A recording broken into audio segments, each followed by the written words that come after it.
एक देश एक चुनाव की ओर बढ़ा देश। लोकसभा में संविधान विरोधी होने के विपक्ष के आरोपों को सरकार ने किया खारिज, गिनाए फायदे, जेपीसी में भेजने पर बनी सहमति। गृह सचिव और पुलिस महानिदेशक ने चतरा और हजारीबाग में अपराध नियंत्रण को लेकर की समीक्षा, कहा जीरो टॉलरेंस नीति पर काम करें पुलिस अधिकारी। जामताड़ा जिला प्रशासन ने जन वितरण प्रणाली की दुकानों पर की बड़ी कार्रवाई। कालाबाजारी की आशंका को लेकर पीडीएस दुकान के 32 क्विंटल चावल सहित एक मिनी ट्रक जब्त। और बंगाल की खाड़ी में बन रहे निम्न दबाव का राज्य में दिखेगा असर। 22 के बाद फिर बढ़ेगी ठंड। 20 से रांची समेत राज्य के दक्षिणी और मध्य भाग में होगी बारिश।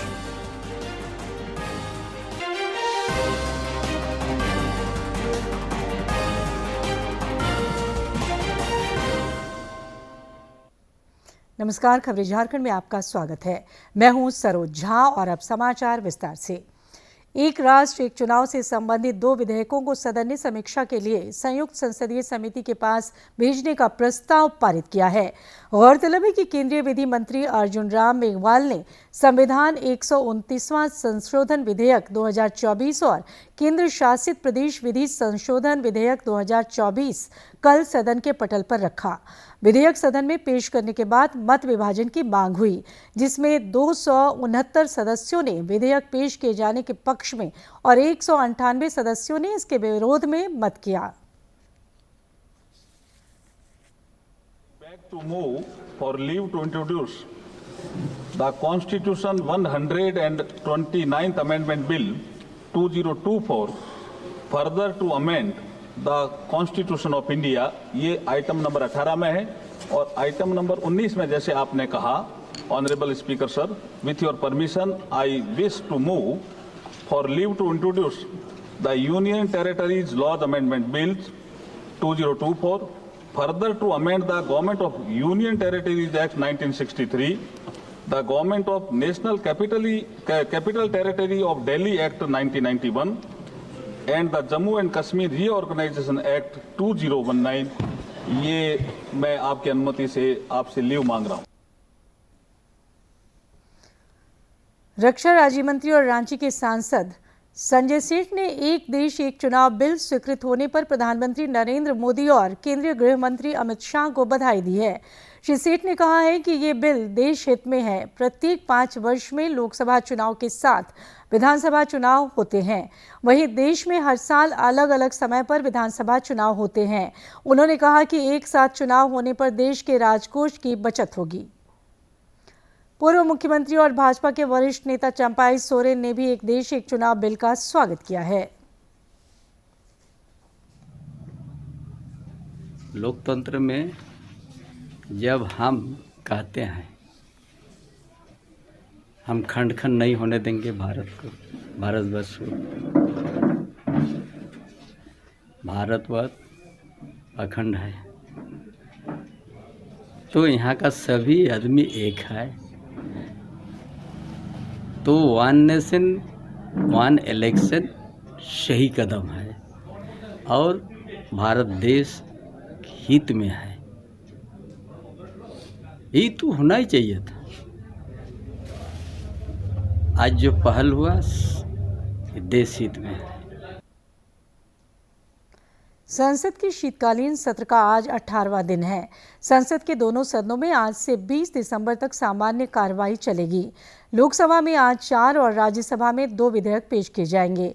लोकसभा की कार्रवाई आज शुरू होने पर विपक्षी सदस्यों के हंगामे के कारण प्रश्नकाल नहीं चला।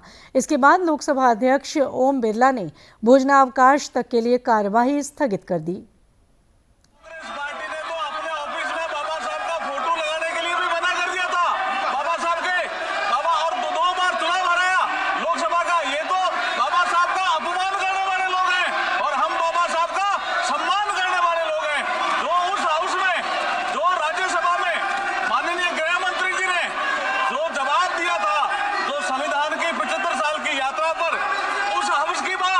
और अब ये बाबा साहब के चित्र लेकर के आ रहे हैं और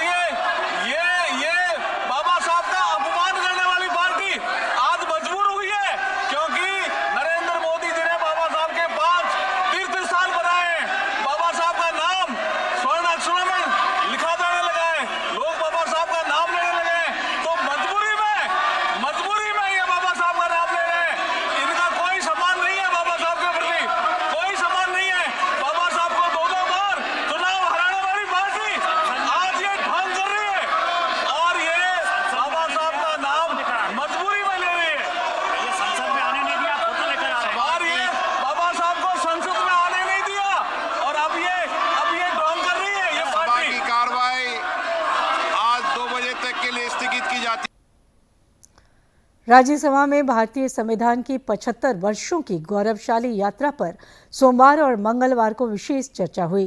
विशेष चर्चा का जवाब देते हुए कल केंद्रीय गृह मंत्री अमित शाह ने विपक्ष के आरोपों पर कहा कि संविधान की अनदेखी का आरोप निराधार है।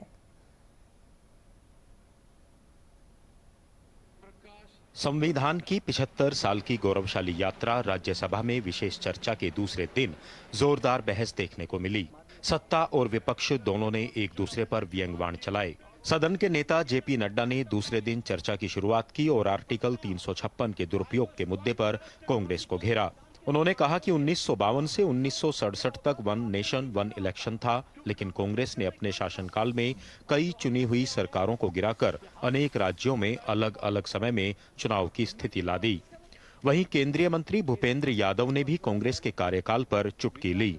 ये आपके कारण वन नेशन वन इलेक्शन लाना पड़ रहा है, क्योंकि आपने जो 1952 से 1967 तक वन नेशन वन इलेक्शन था, चुनी हुई सरकारों को गिरा करके आपने कई राज्यों में अलग अलग चुनाव की परिस्थिति ला करके खड़ी कर। यूनिफॉर्म सिविल कोड में शाहबानो का जजमेंट आया, लेकिन संविधान निर्माताओं के इस डायरेक्शन का विरोध करना और उसको ध्वंस करने का काम ये आपने किया है। हमने उसको आगे बढ़ाकर 3 तलाक जैसे प्रगतिशील कानून लाने का काम किया। सत्तारूढ़ एनडीए के सांसदों ने जहां विपक्ष खासकर कांग्रेस को घेरने की कोशिश की, वहीं विपक्षी सांसदों ने ओबीसी आरक्षण, क्रीमी लेयर समेत अनेक मुद्दों पर सत्ता पक्ष को कटघरे में खड़ा किया।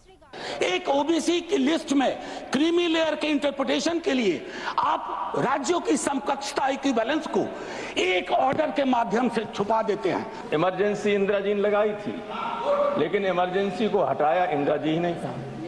न हमने हटाया न आपने हटाया। अब देश में अघोषित इमरजेंसी है। एक लंबे अंतराल के बाद राष्ट्रीय और तमाम क्षेत्रीय दलों के सांसदों को राज्यसभा में संविधान के गौरवशाली अतीत पर अपना पक्ष प्रस्तुत करने का मौका मिला। सत्ता और विपक्ष में टकराव के बावजूद भी बहस में विचारों का आदान प्रदान लोकतंत्र की जड़ों को मजबूत करता है। स्वस्थ लोकतंत्र में बहस, विमर्श और वोट एक स्वाभाविक प्रक्रिया है, जिसमें नए विचारों का सृजन भी होता है। शैलेंद्र, ऋषि कुमार, कुमार आलोक के साथ राजेश राज, डीडी न्यूज, दिल्ली। झारखंड सरकार द्वारा केंद्र पर बकाया रॉयल्टी के बारे में प्रदेश भाजपा अध्यक्ष बाबूलाल मरांडी ने राज्य सरकार पर निशाना साधा है। श्री मरांडी ने सोशल मीडिया पर प्रतिक्रिया व्यक्त करते हुए कहा कि झामुमो की ओर से हवाई बातें कही जा रही हैं। उन्होंने कहा कि केंद्र सरकार पर बकाया रखने का आरोप भ्रामक है। अगर झामुमो के पास कोई तथ्य है तो उसे वो जनता के समक्ष रखे। झामुमो के झूठे वायदों का भंडाफोड़ हो चुका है, इसीलिए वो केंद्र सरकार पर आरोप लगाकर अपनी विफलताओं को छुपा रही है। कृषि मंत्री शिल्पी नेहा तिर्की ने कहा है कि जल्द ही प्रखंड स्तर पर पशु बाजार की शुरुआत होगी। इसका उद्देश्य वाजिब दर पर अच्छी नस्ल की गाय या दूसरे पशु किसानों की उपलब्धता सुनिश्चित करना है। उन्होंने कहा कि इसे लेकर विभाग योजना से संबंधित कैलेंडर भी जारी करेगा। कृषि मंत्री ने कहा कि पशु बाजार में पशु की खरीद बिक्री को पारदर्शी बनाने के लिए पशु रेट चार्ट भी जारी किया जाएगा। केंद्रीय शिक्षा मंत्री धर्मेंद्र प्रधान ने कहा है कि नेशनल टेस्टिंग एजेंसी एनटीए अब भर्तियों के लिए परीक्षा आयोजित नहीं करेगी। एक संवाददाता सम्मेलन के दौरान श्री प्रधान ने कहा कि एनटीए 2025 से केवल उच्च शिक्षण संस्थानों में प्रवेश के लिए प्रवेश परीक्षा आयोजित करेगी।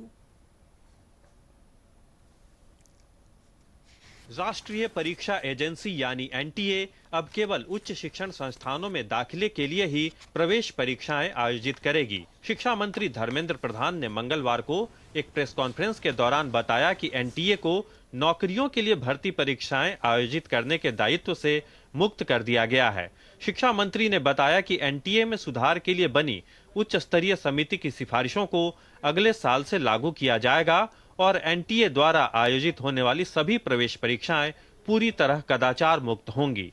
इस बार एनटीए केवल हायर एजुकेशन स्टडी के लिए जो एंट्रेंस होगा उसी में फोकस करेगा। पहले एनटीए सर्विसेज के लिए भी एग्जामिनेशन करता था, उसमें से एनटीए को निवृत्त रखा जाएगा। एनटीए केवल उच्च शिक्षा के लिए जो परीक्षाएं होगी, एंट्रेंस के एग्जामिनेशन होगा, उसी में फोकस करेगा। शिक्षा मंत्री धर्मेंद्र प्रधान ने बताया कि पिछले 10 साल के दौरान देश में उच्च शिक्षण संस्थानों में करीब 14% की वृद्धि हुई है और 2014 में 51,000 के मुकाबले आज ये संख्या 58,643 तक पहुंच गई है। 2014-15 के मुकाबले उच्च शिक्षा में नामांकन करीब 30% बढ़ा है, जबकि महिलाओं के नामांकन में 38% से अधिक की वृद्धि हुई है। 14-15 में 3.42 करोड़ स्टूडेंट्स होते थे, 3 करोड़ 42 लाख स्टूडेंट होते थे, वो आज बढ़ के 4 करोड़ 46 लाख स्टूडेंट हुए हैं। फीमेल एनरोलमेंट में महत्वपूर्ण उपलब्धि हुई है, लगभग 38.4% की ग्रोथ हुई है। 1.57 करोड़ पहले होता था, अब भी ये 2 करोड़ 18 लाख हो चुका है। शिक्षा मंत्री धर्मेंद्र प्रधान ने बताया कि पिछले 10 साल में स्कूली इंफ्रास्ट्रक्चर में जबरदस्त सुधार हुआ है और कंप्यूटर इंटरनेट सुविधाओं का विस्तार हुआ है। इस दौरान प्रति छात्र व्यय में 130% से अधिक की उल्लेखनीय वृद्धि हुई है। केंद्र सरकार ने पिछले 10 साल के दौरान पीएम पोषण अभियान पर 1,04,000 करोड़ रुपए से अधिक का निवेश किया है। Nishant Saurabh, DD news, Delhi. वित्त मंत्री राधाकृष्ण किशोर ने पलामू के पाटन प्रखंड में घुमकुड़िया भवन का शिलान्यास किया।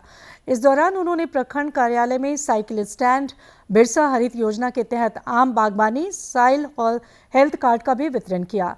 इस मौके पर वित्त मंत्री ने स्कूली विद्यार्थियों के बीच साइकिल का भी वितरण किया। उन्होंने कहा कि मुख्यमंत्री की सोच जनजातीय समाज की संस्कृति को संरक्षित रखना है।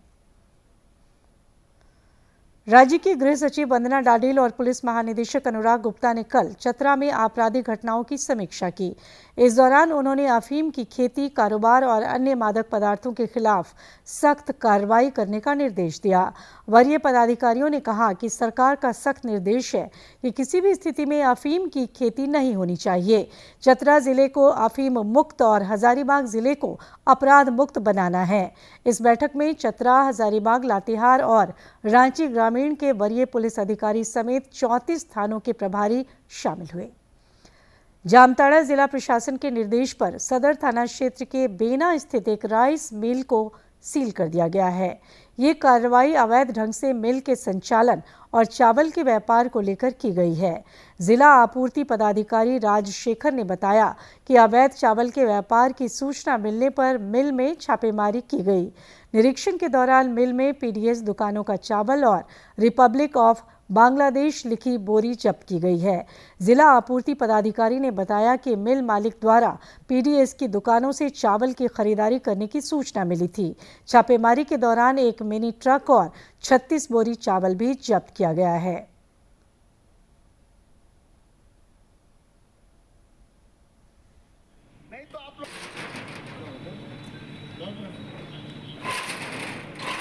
जानकारी मिली विश्वस्त सूत्रों से कि यहाँ चावल जो है वो पीडीएस का गवर्नमेंट का लिया जा रहा है, साथ ही साथ बाहर से भी तस्करी हो रही है। तो रिपब्लिक ऑफ बांग्लादेश का यहाँ बहुत सारा बैग मिला और चावल एक गाड़ी है, वो जांच का विषय है। फोर्टिफाइड राइस है 36 बैग, उसकी जांच की जा रही है।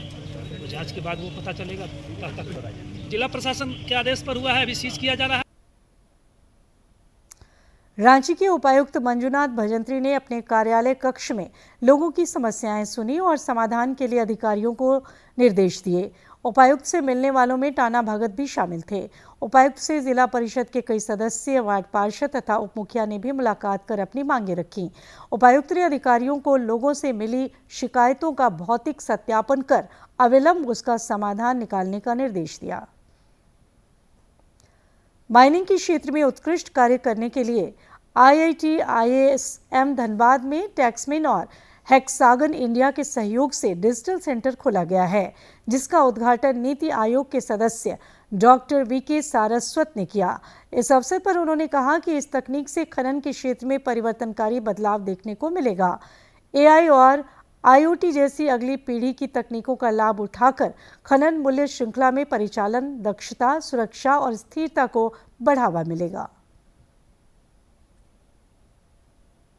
हमारे देश में माइनिंग जो है एक इतनी तरह से इस तरह से उभर के आए कि सस्टेनेबिलिटी के जितने भी आयाम हैं, आयाम समझते हैं ना आप, जितने भी इंडिकेटर्स हैं, वो सब इंडिकेटर्स हम इस टेक्नोलॉजी के जरिए IIT ISM धनबाद के साथ मिलके अपने देश को लेके आए। इससे क्या होगा कि ग्रीन माइनिंग होगी और जब ग्रीन माइनिंग होगी तो हमारा ऊपर जो प्लैनेट अर्थ है उसके ऊपर जो पोल्यूशन होता है, जो कोयले की धूल होती है, आयरन ओर की धूल होती है, वो सब नहीं होगी। और हम अपने देश में जो क्रिटिकल मिनरल्स हमको चाहें, जिसकी जरूरत है हमारे देश को आज, वो हम डीपर से डीपर जाके भी कम से कम कॉस्ट में उसको हम निकाल सकेंगे।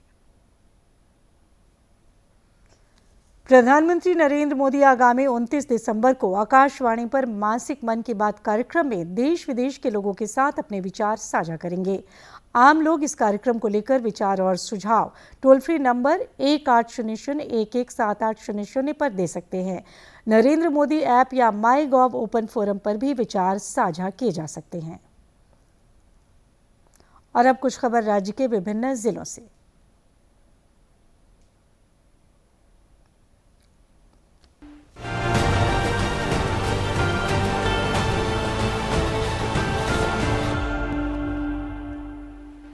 जेएसएससी सीजीएल डॉक्यूमेंट वेरिफिकेशन के दौरान प्रदर्शन कर रहे जेएलकेएम नेता देवेंद्र नाथ महतो को पुलिस ने कल देर रात रिहा कर दिया।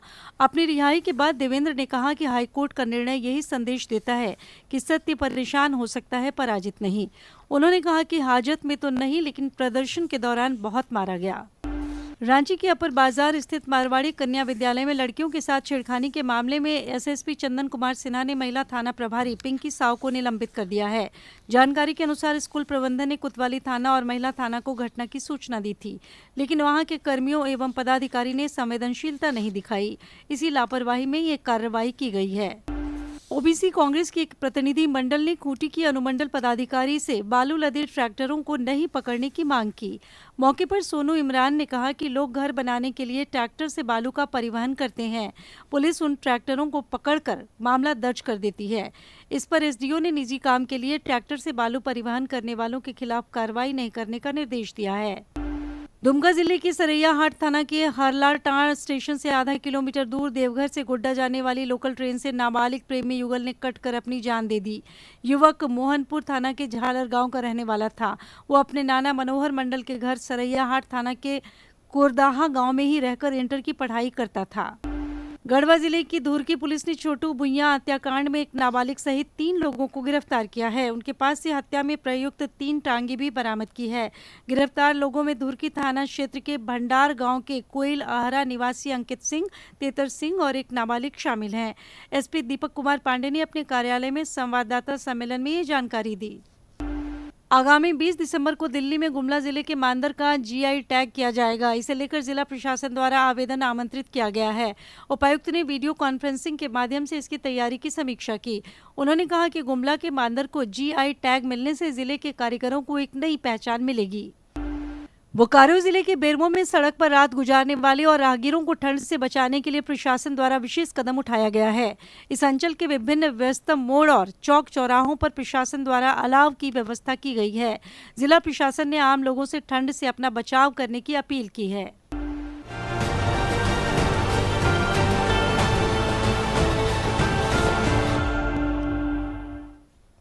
आज भारतीय नौसेना को एक नया सर्वे शिप मिलने जा रहा है। ये सर्वे शिप विशाखापट्टनम में नेवी को सौंपा जाएगा। इस शिप का नाम निर्देशक है। ये एक हाइड्रोग्राफिक सर्वे वेसल है जो समुद्र के नीचे सर्वे करके नेविगेशन चार्ट बनाएगा। भारतीय नौसेना का ये नवीनतम सर्वेक्षण पोत का वजन लगभग 3,800 टन है और 110 मीटर लंबा ये जहाज 2 डीजल इंजनों द्वारा संचालित है। भारतीय नौसेना का एक नया जहाज बेहद अत्याधुनिक हाइड्रोग्राफिक और महासागरीय सर्वेक्षण उपकरण से सुसज्जित है। सर्वेक्षण पोत परियोजना का दूसरा जहाज निर्देशक हाइड्रोग्राफिक सर्वेक्षण करने, नेविगेशन में सहायता करने और समुद्री संचालन के लिए डिजाइन किया गया है। ये पूर्ववर्ती पोत निर्देशक के पुनर्जन्म का प्रतीक है।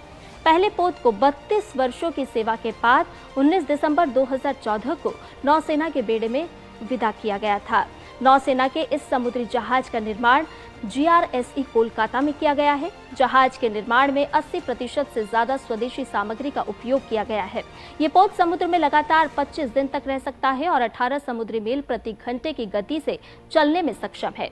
यह देश के जल क्षेत्र का मानचित्रण करने और अपने विदेशी सहयोग सर्वेक्षणों के माध्यम से हिंद महासागर क्षेत्र में भारत की रणनीतिक उपस्थिति को मजबूत करने में महत्वपूर्ण भूमिका निभाएगा। रक्षा राज्य मंत्री संजय सेठ इस समारोह के मुख्य अतिथि होंगे और इसमें नौसेना और garden rich ship builders and engineers के वरिष्ठ अधिकारी सहित विशिष्ट अतिथि भी शामिल होंगे। और अब मौसम का हाल। रांची सहित राज्य भर में आज से अगले 3 दिनों तक लोगों को ठंड से कुछ राहत मिलने की उम्मीद है। बंगाल की खाड़ी में बन रहे निम्न दबाव के कारण न्यूनतम तापमान में 2 से 4 डिग्री की बढ़ोतरी हो सकती है। मौसम विज्ञान केंद्र रांची के निदेशक अभिषेक आनंद ने बताया कि उत्तर पश्चिमी भारत में पश्चिमी विक्षोभ की वजह से हिमालय से ठंडी हवाएं कम आ रही हैं, जिससे बंगाल की खाड़ी में निम्न दबाव का क्षेत्र बना हुआ है, जिसके कारण सर्दी से कुछ राहत मिलेगी। उन्होंने बताया कि 20 दिसंबर को रांची समेत राज्य के दक्षिणी और मध्य भाग में हल्की बारिश हो सकती है। बात करें तो वहाँ हल्के मध्यम दर्जे की बारिश की संभावना जताई जा रही है। तो कोल्हान के जो जिले हो गए, जिसमें पूर्वी सिंहभूम, पश्चिमी सिंहभूम, सिमडेगा, सरायकेला, खरसावां, तो इन जगहों पे आपको हल्के मध्यम दर्जे की बारिश देखने को मिल सकती है। मध्य के इलाके हो गए, जिसमें खूंटी, रांची, गुमला, लोहरदगा, रामगढ़, इन इलाकों में आपको हल्के दर्जे की बारिश देखने को मिल सकती है। तो जो बारिश के कारण जो 20 तारीख से है, वो दिन का तापमान थोड़ा सा आपको 2 से 3 डिग्री 4 डिग्री तक भी दिन का तापमान गिरता हुआ दिखेगा। और अभी जो हल्के बादल जो हैं या थोड़ा सा जो ठंडी हवा रुक गई है पश्चिम विक्षोभ जो उत्तर भारत में है, तो उसके कारण से भी अभी न्यूनतम पारा बढ़ेगा और आने वाले दिनों में न्यूनतम पारा झारखंड में 2 से 4 डिग्री तक भी आपको बढ़ता हुआ देखने को मिलेगा। JRD टाटा स्पोर्ट्स कॉम्प्लेक्स में कल शाम पेशेवर खिलाड़ियों के लिए PGTI गोल्फ पुटिंग प्रतियोगिता का आयोजन किया गया, जिसमें गगनजीत भुल्लर पहले स्थान पर रहे, जबकि शौर्य भट्टाचार्य ने दूसरा स्थान हासिल किया। इस अवसर पर मशहूर क्रिकेटर खिलाड़ी कपिल देव ने विजेताओं को सम्मानित किया और उनके साथ गोल्फ भी खेला। इस दौरान उन्होंने कहा कि जमशेदपुर में गोल्फ का क्रेज देखकर अच्छा लग रहा है। इससे पहले भी वे गोल्फ खेलने के लिए जमशेदपुर आए थे, लेकिन इतनी संख्या में लोग गोल्फ देखने नहीं आते थे। लोग आए हैं यहाँ पर और वो भी गोल्फ के लिए। ऐसा मैं हमेशा क्रिकेट के लिए देखता हूँ, इसलिए मैं आपको PGTI की तरफ से धन्यवाद कहना चाहता हूँ कि आप इतने लोग गोल्फ के लिए। Thank you very much. Tata तीरंदाजी अकादमी की 2 तीरंदाज अंकिता भकत और कोमलिका बारी ने झारखंड की महिला टीम को सीनियर राष्ट्रीय तीरंदाजी चैंपियनशिप के फाइनल में पहुंचा दिया है। जमशेदपुर के गोपाल मैदान में 5 दिवसीय राष्ट्रीय तीरंदाजी चैंपियनशिप चल रही है। महिला टीम का फाइनल मैच 20 दिसंबर को होगा, जिसमें झारखंड टीम का सामना मध्य प्रदेश की टीम से होगा। खेल जगत की महत्वपूर्ण खबरों को देखते हैं फटाफट अंदाज में।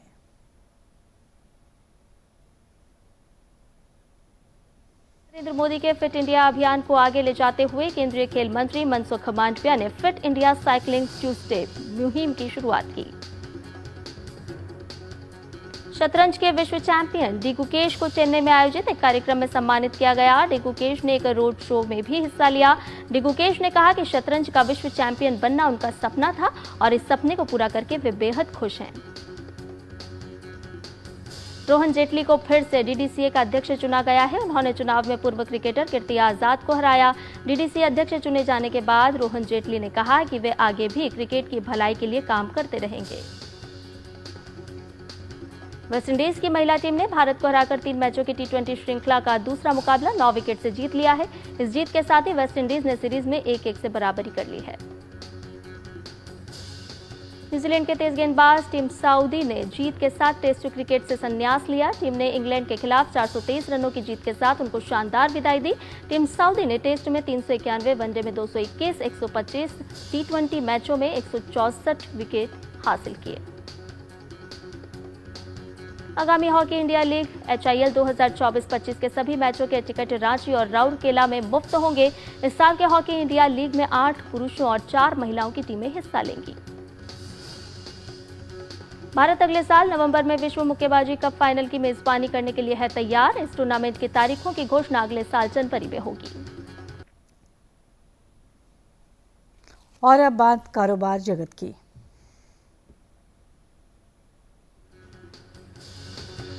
वित्त वर्ष 2023-24 के लिए भारत का फार्मास्यूटिकल बाजार 50 बिलियन अमेरिकी डॉलर का हो गया है। इसमें घरेलू खपत 23.5 बिलियन अमेरिकी डॉलर और निर्यात 26.5 बिलियन अमेरिकी डॉलर का है। केंद्रीय प्रत्यक्ष कर बोर्ड ने वार्षिक सूचना विवरण और इनकम टैक्स रिटर्न में बताई गई आय और ट्रांजैक्शन के बीच गड़बड़ियों को दूर करने के लिए कैंपेन शुरू किया है।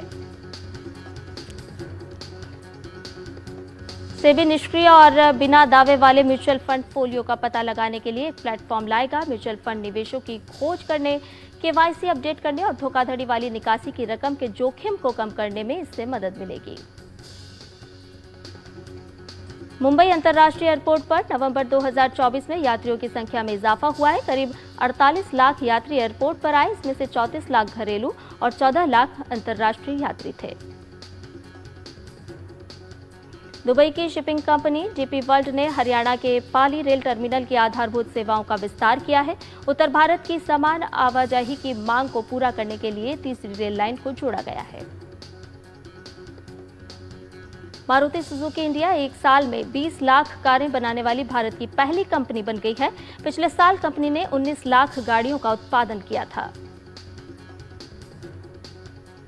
ताइवान की laptop company MSI make in India के तहत लैपटॉप के 2 मॉडल चेन्नई कारखाने में पेश करेगी। ASI मॉडर्न 14 की कीमत 73,990 रुपये और MSI थिन 15 का दाम 52,990 रुपये होगा। प्रसार भारती ने OTT प्लेटफॉर्म के क्षेत्र में कदम रखते हुए हाल ही में वेब्स की शुरुआत की है।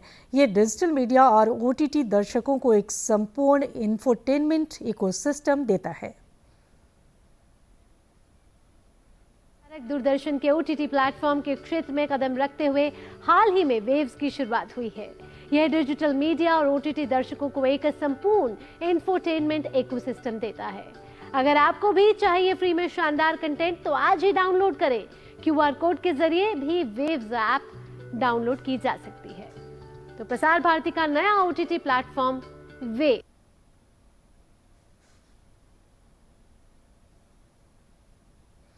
और अब एक नजर डालते हैं आज के इतिहास पर।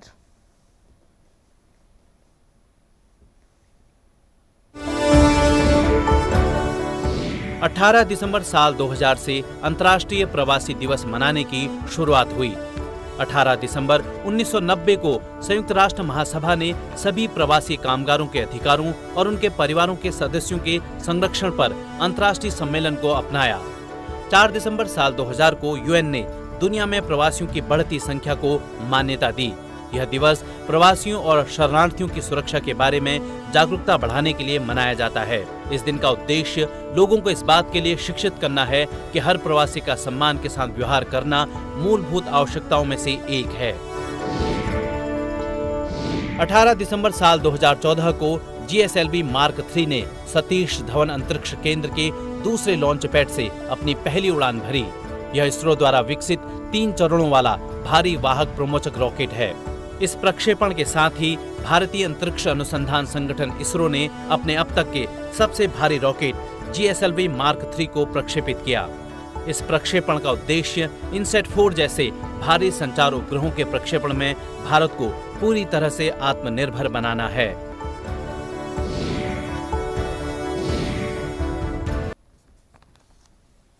और आखिर में इस बुलेटिन के मुख्य समाचार एक बार फिर।